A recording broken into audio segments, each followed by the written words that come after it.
Welcome, everyone.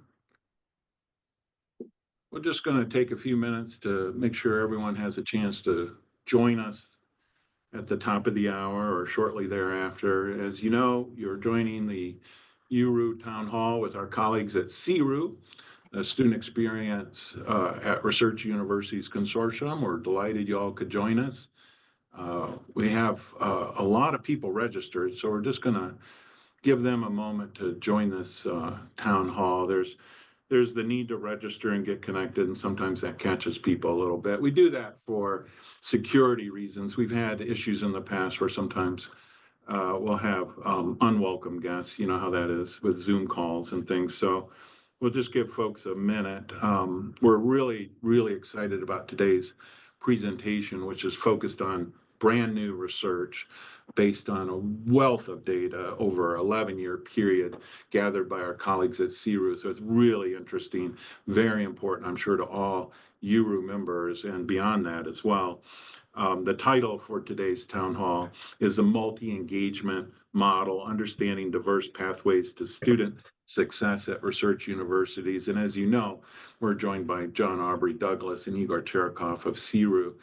For those of you who are not familiar with SERU, if that's the case, I wanted to say that SERU is been around over 20 years, there's so much overlap with URU. It's not just in our name, it's in the fact that our commitment to understanding the educational component of the research university in a systematic way and with a real passion for improving and strengthening education, both at the undergraduate and graduate level in the case of SERU.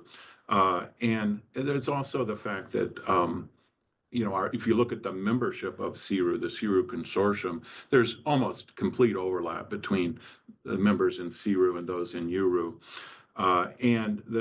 but not including the international members of SERU, which is a really terrific aspect of what they do as well.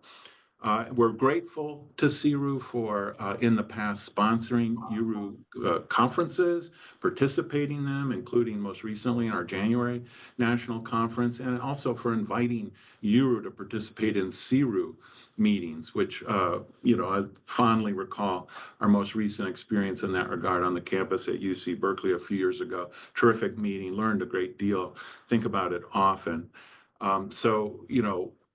With that, as I'm seeing our numbers of participants joining increasing, I just want to remind everyone that this is a recorded town hall. We will have plenty of time for Q&A.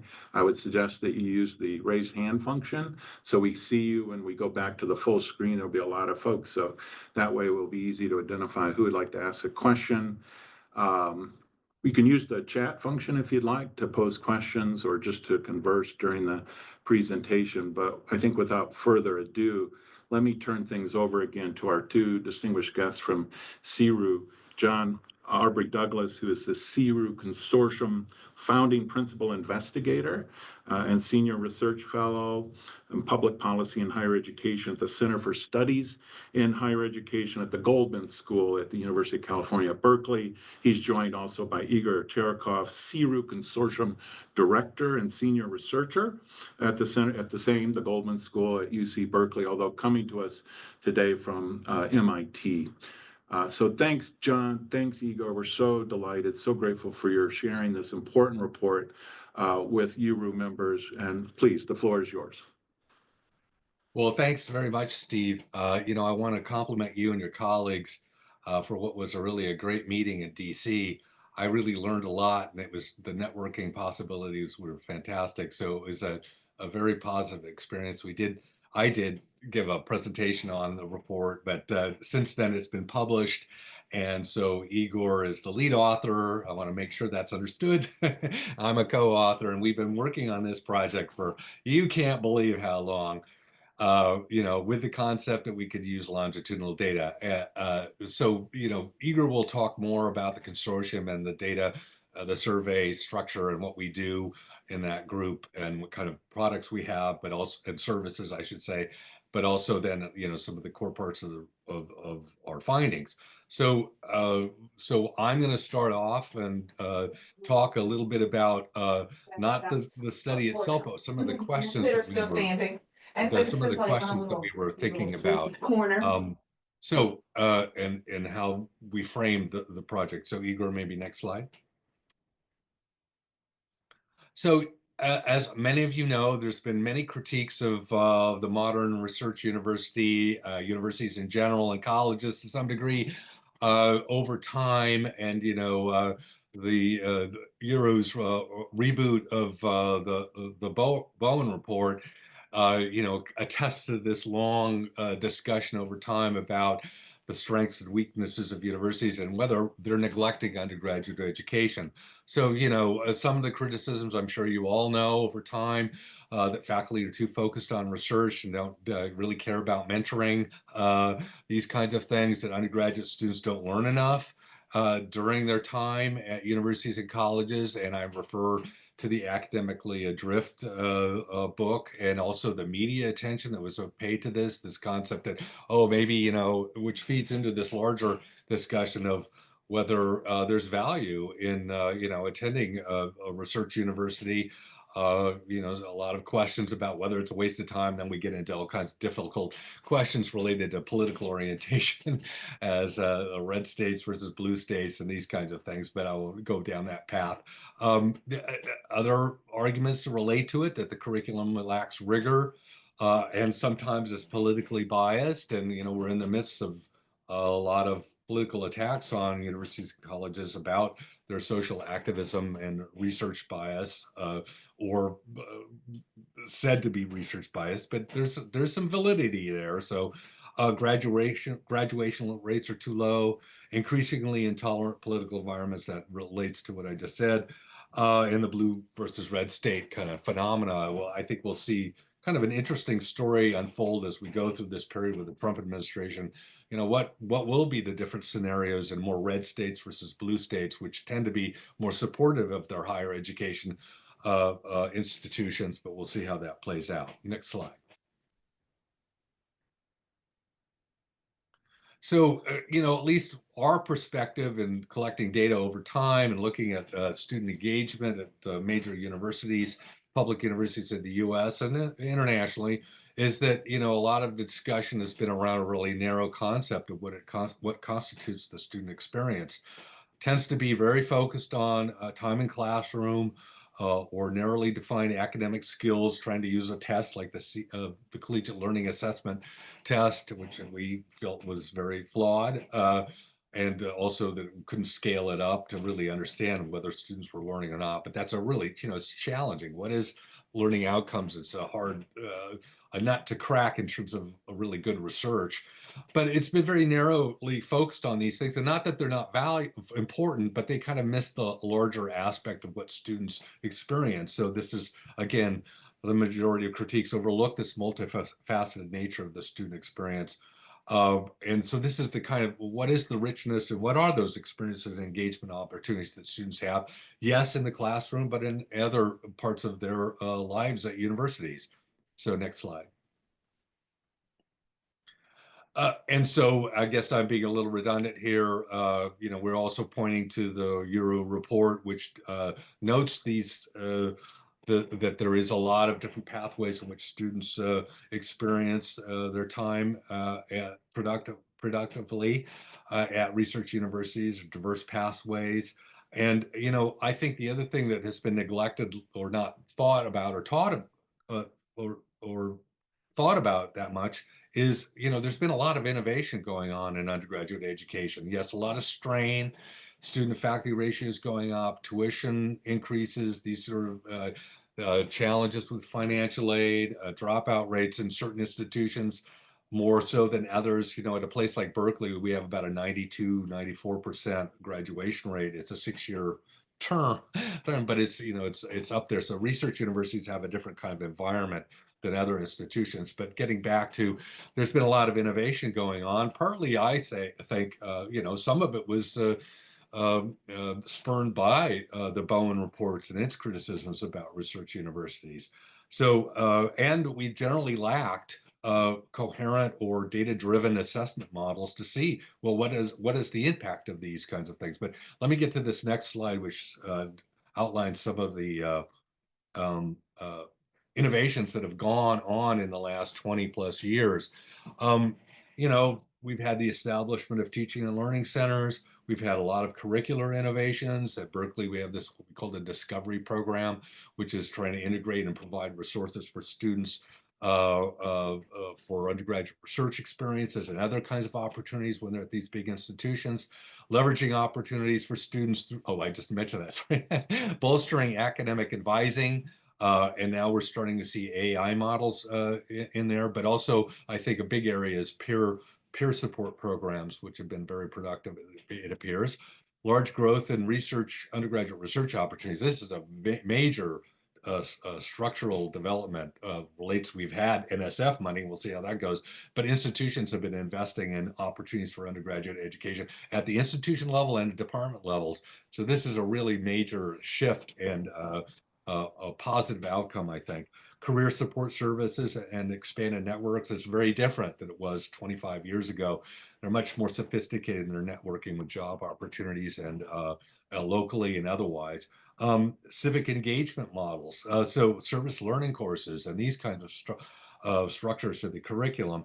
Elevating teaching and mentoring and faculty advancement. I know that's the case at UC, at the University of California over time. We could weigh, well, how much is it really fit into the advancement model, but it's important component for faculty hiring and advancement, and generating more data through surveys, but other kinds of initiatives in order to kind of like, be able to assess it. And one other thing that I learned and didn't quite think about when I was at the Euro conference was that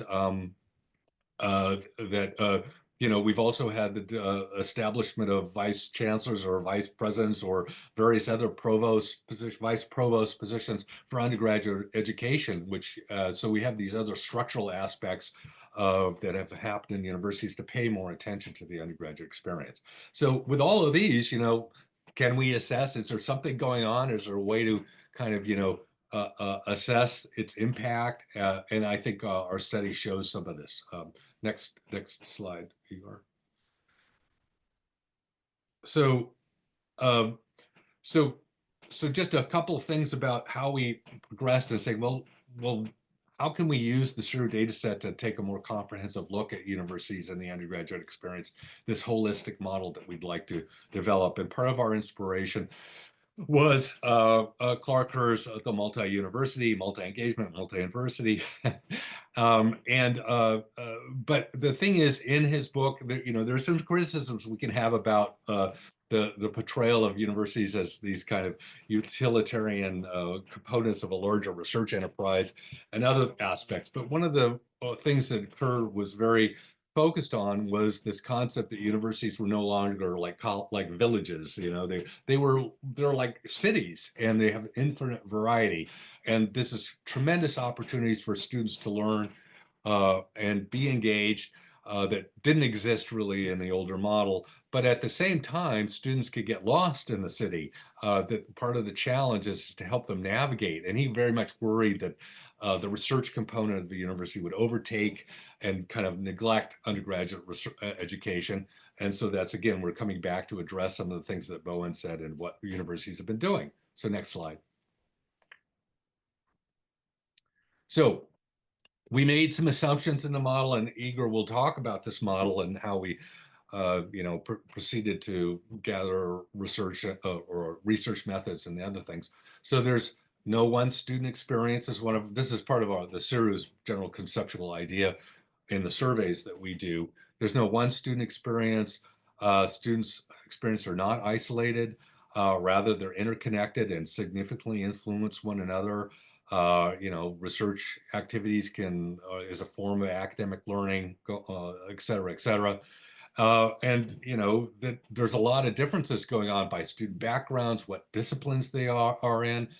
There's not this one kind of model of learning outcomes. It's very complex. Next slide. So after much debate and work, but also related to the SERU surveys, we decided that we would look at, through factors analysis, these 5 areas of the student experience and see how they're interconnected: academic engagement, research engagement, extracurricular activities, civic engagement, and career development. And so with that, I'll hand it over to Igor. Thank you, John, and it's my pleasure to be at the town hall. Thank you, Steve, for inviting and hosting us. I enjoy being a part of SERU community, and it's a great collaborative project. But I feel that Euro is a very closely related community too, and I enjoy conferences and presenting here as well and sharing our results, our findings. Basically, the second part of this presentation is an effort to assess with quantitative data that we've collected over the years to what extent these areas of student engagement are correlated or independent, like mutually exclusive. If we consider all these forms of engagement, are students benefiting from this different areas of activities within the city of infinite variety in Clark Kerr terms? So this was our first question. Our second question, we know based on our surveys, based on previous surveys, that there are a lot of differences across disciplines, and disciplinary characteristics, they impact how students perceive the experience, how they learn, how they plan for their future, and also by student characteristics, by student demographics. Obviously, usually there are differences, and we wanted to see how these 5 areas of engagement differ. And then we wanted to understand better how these forms of engagement are correlated, associated with student learning, student GPA, satisfaction and belonging in various post-graduation plans. And finally, since SERU is it's collecting data every year, what are the trends in student experience? And before the pandemic, when we looked at the trends, we were kind of unimpressed by what was going on because the trends were pretty stable. But then the pandemic happened, and we definitely expected to see some shifts in student engagement. So these are the 4 questions.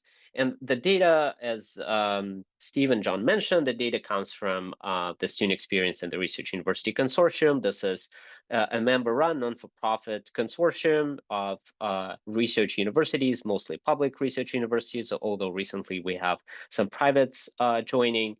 And these universities collaborate by administering undergrad and grad surveys. These results are only from the undergraduate surveys from over 20 years. And the project is built around data sharing, around sharing best practices as well, and using this data for institutional self-improvement. I'm happy to see a few SERU campus reps in the audience, and it's always great to connect on different platforms and seminars. So you can see some numbers that we generated throughout the year. And one of the, I think, biggest advantages is that we have collected almost more than 800,000 student responses on the undergrad side and in the US. And we wanted to see how this conceptual model that research university in particular, is much more than just a classroom experience, is reflected in the data. So this is the sample, and I will not go into a lot of technical details today. I will try to focus more on the results, and this is all in the published report, and the link is in chat, so you can just download and see which universities participated, what the response rate, the data that we collected. And another advantage of this data is that a lot of items are pretty stable across years, and so we can compare them longitudinally. In terms of methods, there will be 2 parts. There are 2 parts in the report, and I will highlight in the results as well. First, we created out of a lot of individual items reflecting different areas of student engagement, like academic engagement or research engagement. We've created indices that measure the level of student engagement. The higher the index, the better is engagement.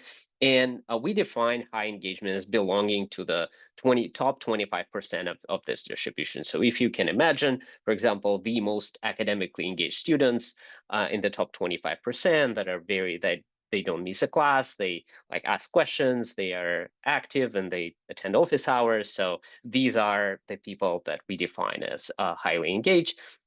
And same as in research, same as in other areas. And in the report, you can see the individual items behind every area of engagement. I'm happy to share some. I have some extra slides if you want to see in more details. And so this will be the first part. And the second part is we analyze trends for individual survey items, not for the areas, but for the individual survey items throughout the years. So we have like a reference period before the pandemic, and then we have the pandemic and some post-pandemic period to see what happened with this multiple areas.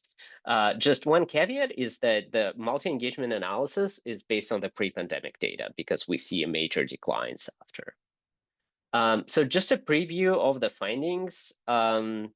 So first, and I think this is the most important finding, the biggest takeaway from this report is that if we consider various forms of engagement, academic, extracurricular, civic, research, and career, and look at the student engagement, we see that the majority, 2/3 of students are highly engaged in at least one of them. So they find in this, again, the universities that, like a big city, they find a place where they belong when they're active and when they pursue their interest. And if you look at it among seniors, it's over 85. So in general, we see, at least for the students that respond to our surveys, that's an important caveat, we see that the level of engagement is pretty high. It's just not only in the classroom. Second important results is that, and again, similar to other studies, unfortunately, we see an important disparities across various student characteristics like gender, race, ethnicity, socioeconomic background, and expectedly, we also see that engagement patterns vary across disciplines, and they also shape how students select their majors. So that's another component of that. We also see, speaking of how those forms of engagement are associated with various positive learning outcomes, we see that different types of engagement, they actually connected with different types of outcomes, especially those that like a soft skills or people skills that universities would like to develop more. We also see that they are associated with different career preferences and plans. But with all that kind of a positive picture, we also see that if you look at the trend lines, we see, unfortunately, significant declines throughout the pandemic, and a lot of it did not recover, unfortunately. So we did not analyze 2024 data, which we have, we include that, but as of 2023, at least, this was not back to pre-pandemic level. And now I will just maybe spend the next 15 minutes or so just demonstrating some of the highlights from these findings and charts. It's always more convincing with charts. So these are the distributions of each index of the academic engagement, career, civic, extracurricular, and research. And you see that, as expected, academic engagement has more of a normal distribution, and all other forms, they have like a right skewed ones, meaning that a few students are highly engaged and the rest are not, which just kind of makes sense because universities are mostly organized around academic activities and all others are optional. But the question is, if we look at these distributions, are these the same students who are in this top 25%, or are these different students? And what we see in the analysis, we see that these are pretty much different students. So students kind of so they select their level of engagement strategically, probably, and we see that around 2/3 are highly engaged in at least one area. And again, among seniors, it's 85%. And we see that engagement increases while you move from freshman to senior, and especially this relates to extracurricular and career activities, but also research as well. So, so we see that if we consider, and this is, I think, this is a little bit hard to kind of a navigate type of plot, but this is basically like a Venn diagram for 5 areas. So if you overlap them, how many students, you can read that, how many students, what percentage of students are engaged in academic activities, and for example, in civic. And I can use a pen here. So if you look at this, for example, I'm not a great painter. So if you see that only 3% of students are highly engaged in academic and civic, and you see that overlaps are pretty small across the board. So it's not like it's the same students who are doing everything. These are different students. Then the second important finding is that, again, there are notable disparities linked to student characteristics. I would probably, of all the disparities that are identified in this report, I would highlight the social class. And we see that low-income students, they show kind of a higher engagement in some areas, notably civic and career. But unfortunately, in a lot of this areas like academic and research, in particular in research, there's a lot of disparities.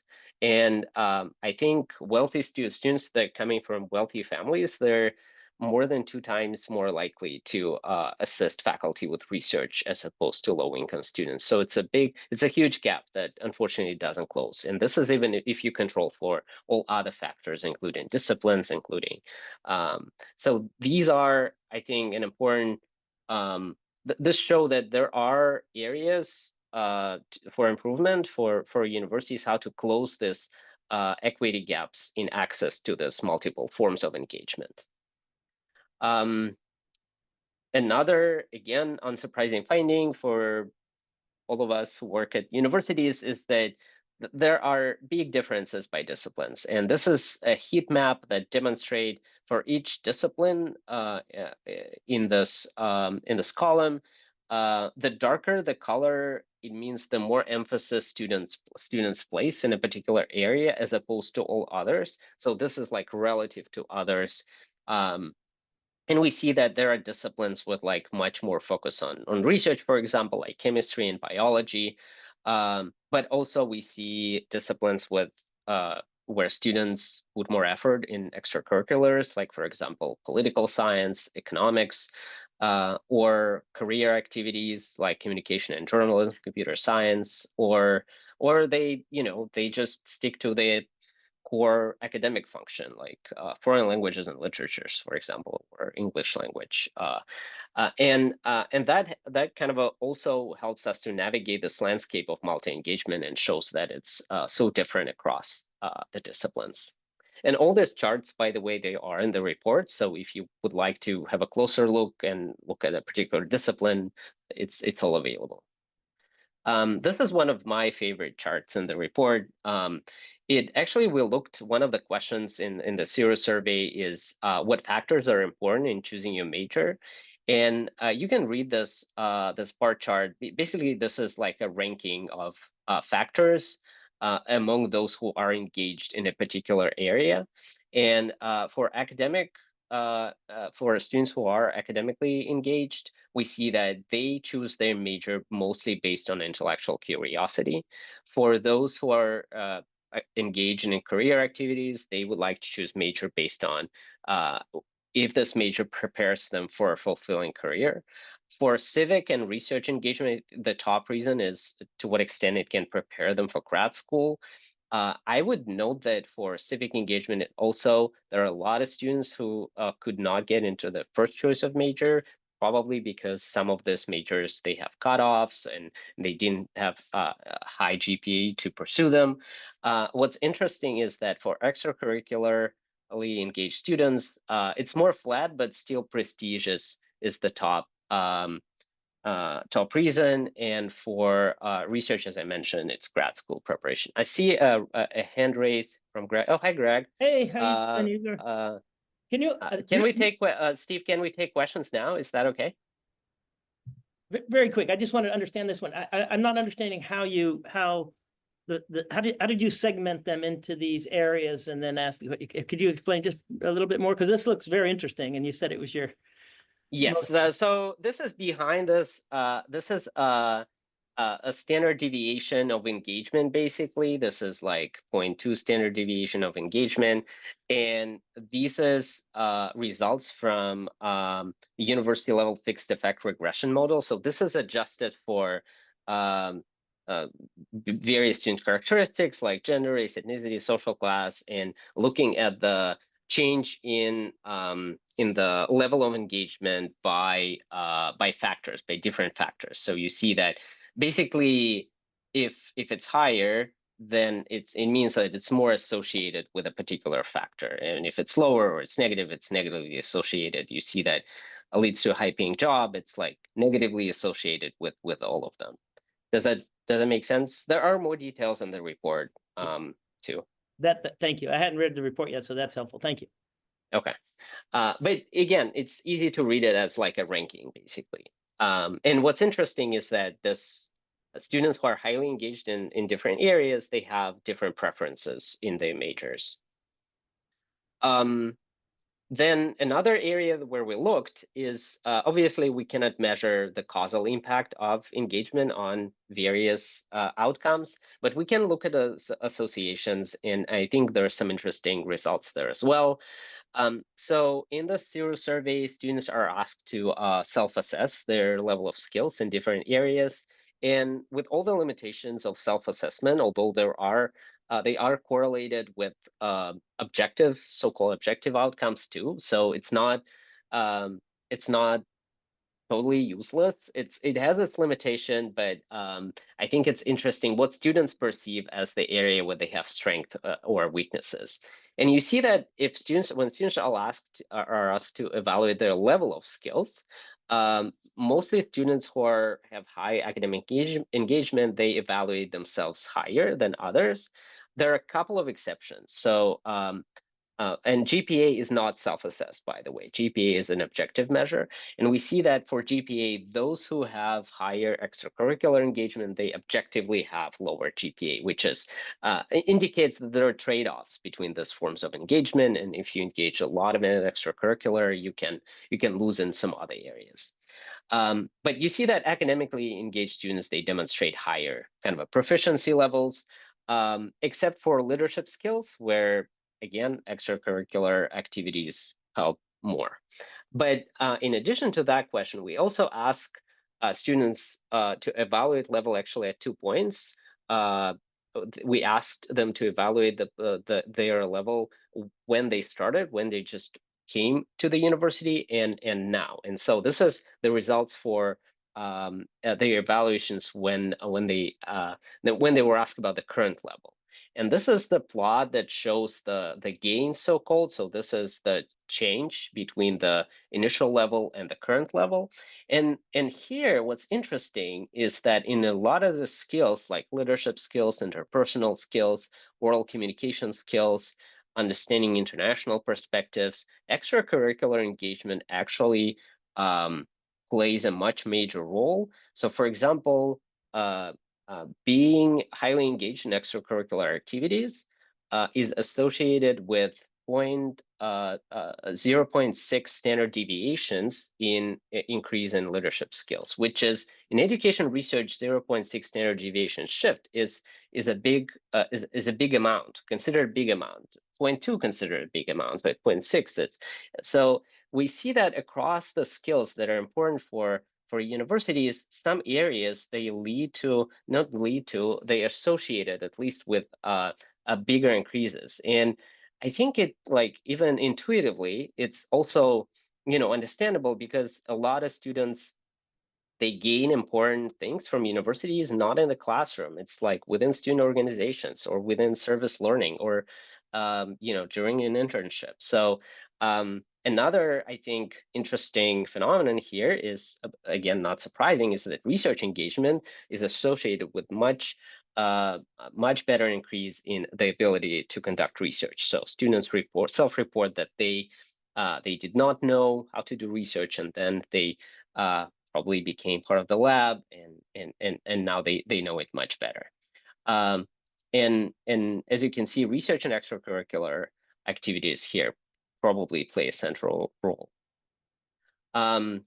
finally, in this section, we also ask you a whole range of questions about satisfaction and sense of belonging. And one of the takeaways here is that academic engagement is associated with the highest satisfaction, highest sense of belonging, which makes sense. Again, universities are organized as places of learning around academic activities, and if students are engaged in this, they probably feel that they belong.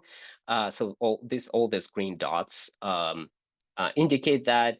A couple of caveats. First, actually, all of this area is associated positively with satisfaction and sense of belonging. So if students are just not as much as academic activities, with one exception, again, those who are engaged in extracurriculars, they have lower satisfaction with their GPA. And objectively, we know that they have a lower GPA, so that's not surprising. Another area where we looked at the how engagement is correlated with various plans, and this is the question how what students are planned to do after graduation. And one takeaway is that if for all of those 5 areas, if you're highly engaged, you at least know what you're gonna do. So this is like all negatively associated with the response, I have no idea at this point, means that students actually know what they want to do. So, and we see that students who are engaged in different areas, they actually plan to do different things. Those who are highly engaged in civic activities, they plan to work part-time or do an unpaid internship or volunteer or work or study abroad. Those who are engaged in research, not surprisingly, again, their plan is to go to grad school or take a year off, probably in preparation for the grad school. Interesting result that I'm not sure I know how exactly to interpret is that those who are engaged in extracurricular activities, they more likely to plan to join armed forces as opposed to all others. And finally, what's interesting is that for career for students who are career oriented, who are engaged in various career activities, more they are more likely to be self-employed, to be entrepreneurs. So that also, I think, an important, if universities are looking for ways to encourage entrepreneurship, so this could be one of the areas to look for. Finally, the last result in the report is again, we looked at the trends, and the trends, unfortunately, are not as positive as I kind of outlined. Definitely, we see a lot of benefits, that students see a lot of benefits in this various forms of engagement, but COVID-19 pandemic affected that to a great extent. Again, we analyzed various survey items, like, for example, time spent studying, engagement in class activities, academic relationship with peers and with faculty. And we see big declines in time spent studying. Just a quick slide. So this is the, again, these are results of the regression. Basically, if it's a straight line, means there's no change. If it's going down, that means students spend less time if you control for a number of things. And we see that across the board, students spend less time attending classes, and students spend less time studying outside of class. And unfortunately, this carried, through the pandemic, and before the pandemic, it was pretty stable, and then we see big declines. What the positive news is that engagement in class activities recovered pretty quickly. Here's one example. This is frequency of contributing to class discussion. There's a slight dip during the pandemic, then there's a V-shaped recovery. And we see that for a number of items, it also holds true. In the report, you can see much more of those charts. We don't see a lot of changes, and actually we don't see declines throughout the pandemic for academic relations with peers, but we see big declines in academic relationship with faculty. And one question in particular, one item that one of my favorite is, we have a question: how many professors do students know well enough to ask them for a letter of recommendation if they want to pursue like a application for a job or graduate school? And let me show you the plot. So you see that starting in 2012, again, it's declining, but it's pretty stable. And here's the result from 2018-19. And after that, you see a huge dip and it did not recover. So it means that there is a disconnect to some extent that happened during the pandemic, and it did not recover. And maybe once, all the students who started during the pandemic or continued during the pandemic, they will graduate, this will recover. We'll keep tracking. But for now, it's not recovering. As for research and extracurricular, we also see big declines. A couple of examples. This is research engagement, and this is a question if they assisted faculty in conducting research and controlling for a lot of factors. Again, before the pandemic, we see a pretty flat trend line, and after there's a decline, and the decline continues, unfortunately.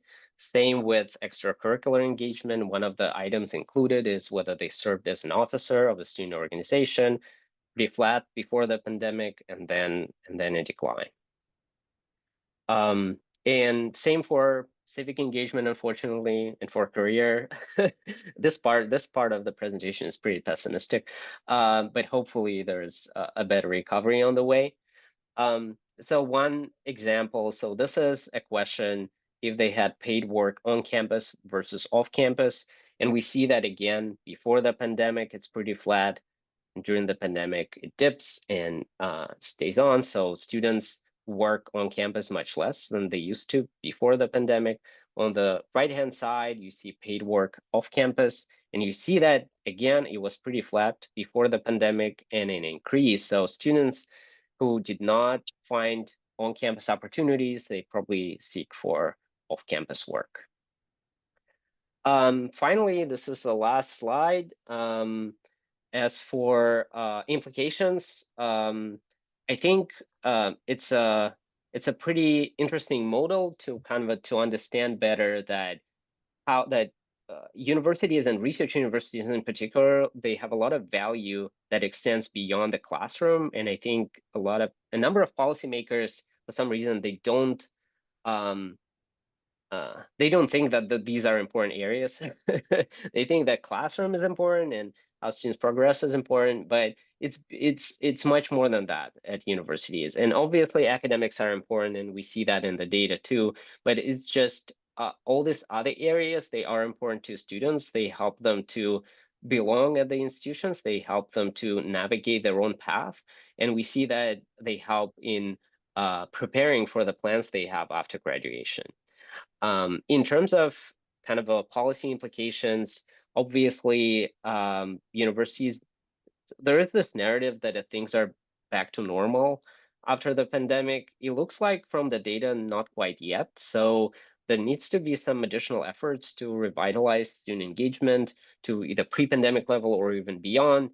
And we need more efforts in addressing equity gaps across the areas of engagement. So far, it looks like, in particular, research engagement and extracurricular engagement, these are the things for rich kids. It looks like, unfortunately, and how to make sure that students from low-income families, from minoritized backgrounds can also participate and benefit.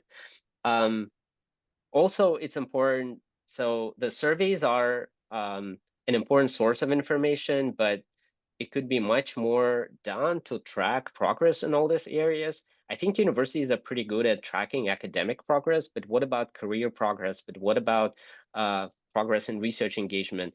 We don't have as much of a good data infrastructure around those areas, similar, comparable to the ones that we have on academics. And maybe it's time to kind of start tracking that in a more systematic way. And finally, I think this model also provides a pretty good framework to communicate the value of universities to the public, to lawmakers, that all this environments that are created for students actually benefit from them a lot. And if you meet or if you remember your experience, or if you meet like an alumni and ask them what was the most meaningful experience, not a lot of them will answer something about classroom. They will remember stories that are different from like classroom experience sometime, or courses. And probably there's a better way to articulate that to the public. So again, the report is available. Thanks so much. I saw that there are messages in chat. I just didn't have a chance to look at them, and happy to continue this discussion. I just want to add that, at least we also hope the model can be used by member campuses, perhaps other campuses that are interested in collecting data or using the model in their own fashion, to take a look, to have a better understanding of what's happening at their campuses over time. And that this is, a method in which they can also perhaps assess what kind of reforms they're doing or things, and then you can have some data to actually show what's happening. And then finally, we have a research agenda out of this model. This is kind of the exploratory part of the model, and how, trying to proof that it has some meaning and can be useful. But that we could do further research on subpopulations. So, we've only kind of slightly gone into subpopulations, but we could be looking at international students or transfer students or Latinx students, and then also relationships, because Igor's done a lot of work on this with colleagues on mental health and how does that relate to it and what kind of trends we see. So we see this as the beginning of a larger research agenda that we hope we can have collaborators with. So with that, Steve, are you gonna? Thanks, John. Thanks, Igor. This was terrific. I just remind my Euro colleagues, use your raise hand function if you'd like to pose a question. But let me throw one in real quick. You've mentioned you have the data for 2024, I believe you said. When do you expect to be able to integrate that into this study, or is that how it's going to work? And when might we see that? Yeah, we thought we'll provide an update to the report this year. It's just the publication cycle, as you know, it's it's pretty long, and there's a lot of a very a boring data work that connects to linking this data, and so yeah, this is the immediate plan after this to provide an update, whether that declines that we see during the pandemic that persisted, they stayed on. I have a bad feeling, but probably I will be proven wrong. We'll see. We'll see. Yeah, I Thank mean, you. I think is it the hope that we'd see a significant improvement. That, obviously it was shortly after the going back to kind of normal campus life. There's a lag perhaps in that, but again, this is a way of identifying areas in which there's, campus people who work in this area know there's inequity and various problems with various subgroups, but this provides data in order to kind of be more, you know, uh, more specific on what's happening on their campuses. Yeah, and add to that, John, I think it's true that, people are back to campus and students and faculty, but I think something has changed. And it's like there is this long COVID phenomenon after COVID. So I think it could be applicable to universities as well, because despite it's, probably more or less the same people in the same place, a lot of things has changed, and especially in relationships between student and faculty and creating these connections. I think we can expect some declines to persist for some time. Hopefully, they will recover. We have two questions, Nita and then Jeff.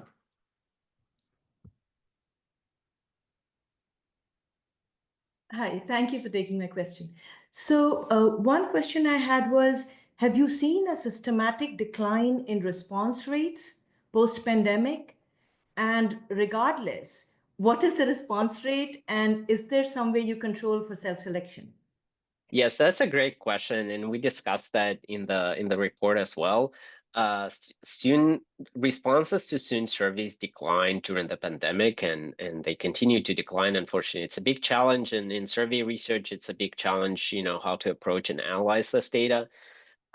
We try to address that. First of all, despite the declines, the data is fairly representative, with one exception is gender. I think in gender, and that was before the pandemic as well.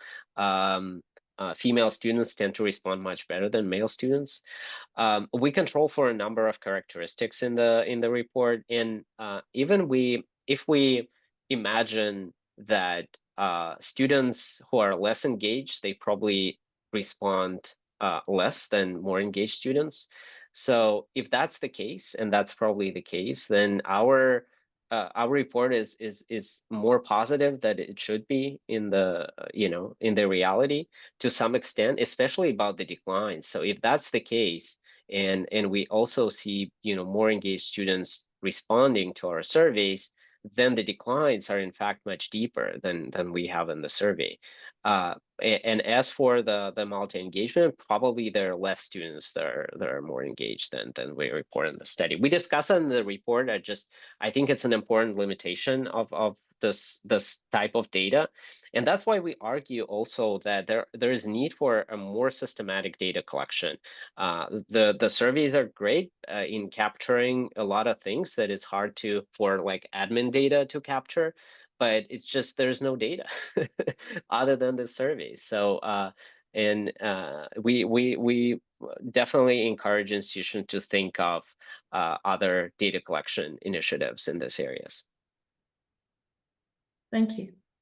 Yeah, I'd only note, and we made this comment before, this is a particular environment. It's public research universities, so the students are residential, they're full-time, so what our results here show don't necessarily translate to other universities or colleges as much. I mean, I assume it does to some degree, but it's important to understand that we're not talking about every kind of institution.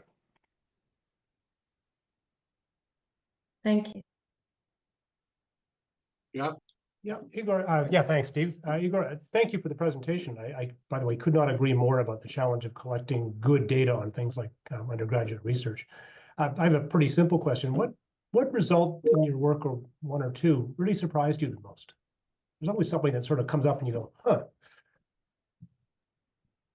That's a great question. I think, speaking of research engagement, the thing that surprised me more, and I think disappointed, is that access to research engagement, to research opportunities for students from low-income families. There's just the gap that we observe, I think, is the largest across all types of engagement.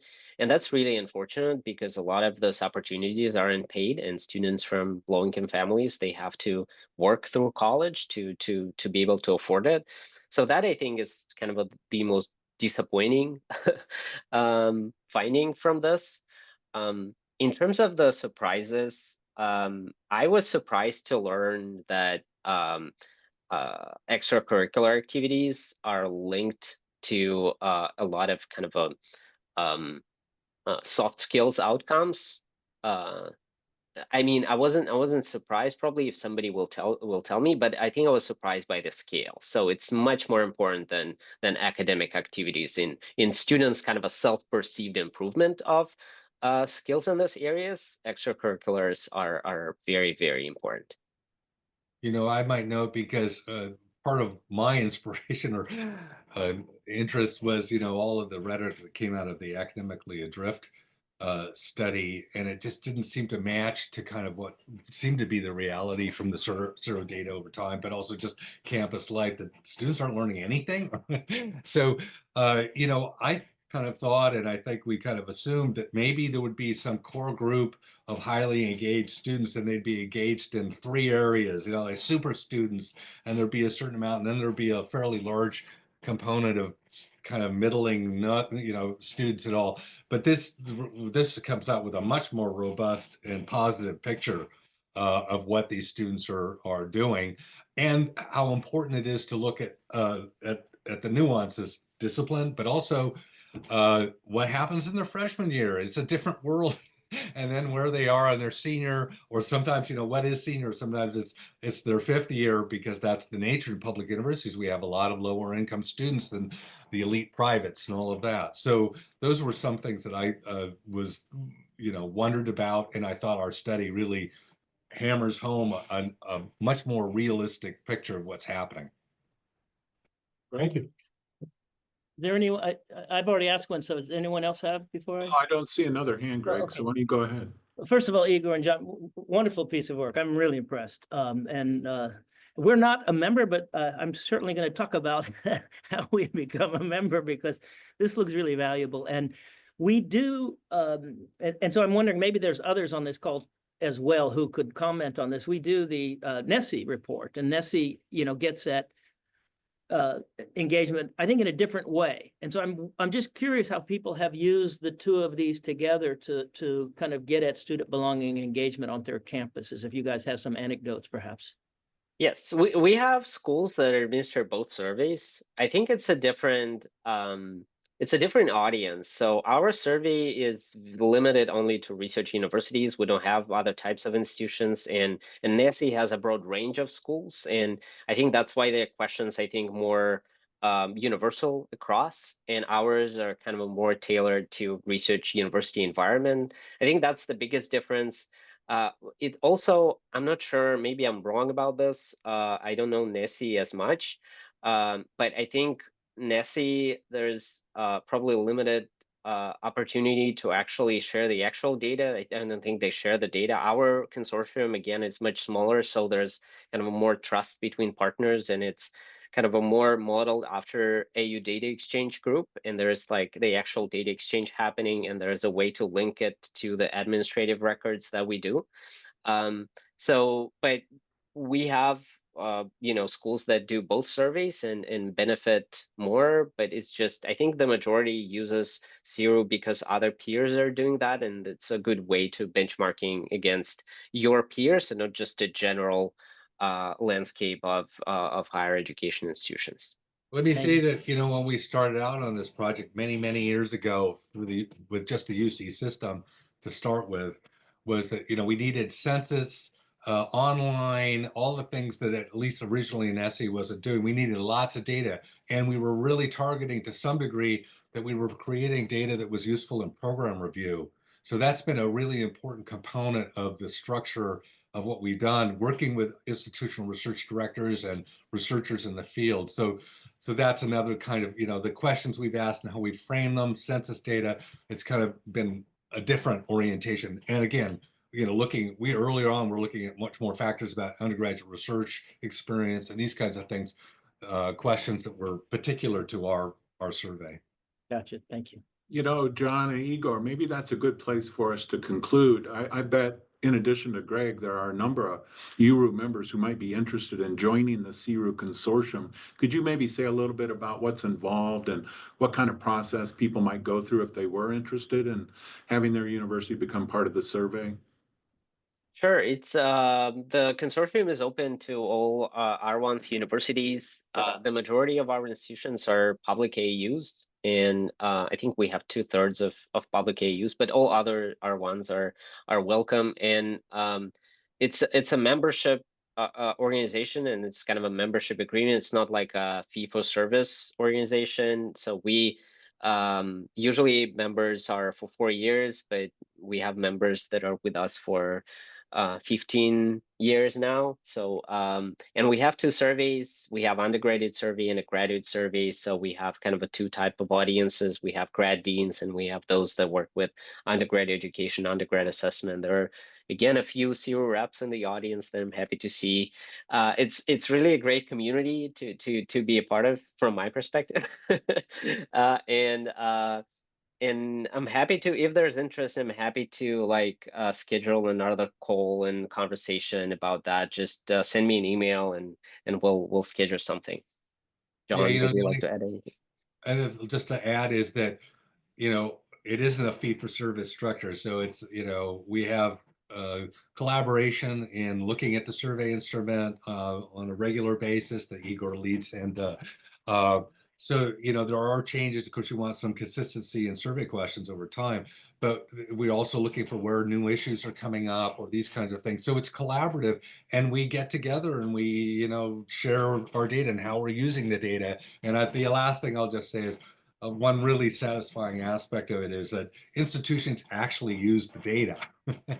And so program review is a bread and butter, but there's many other areas, reports to boards, we've had examples of improving financial aid through the data, institutions using it for that purpose. So there's a sense that the data is useful. Yeah, and I would just underscore both for graduate and undergraduate students for which is terrific. I want to really just thank Igor, thank John, and all their SERU colleagues who've been a part of producing this terrific report. Remember that it's available for a full download and thorough reading. And I believe I just heard Igor offer to be available in case you want to reach out to him directly with questions about the report or about SERU itself, and perhaps joining this important consortium. We again, on behalf of all my URU colleagues, thank you. We thank those who participated today, and we'll let you all know when the recording of this session is available, probably just a few days from now. Thanks again. Have a great day, everyone. Appreciate it. Thank you for having us. Steve. Thank you.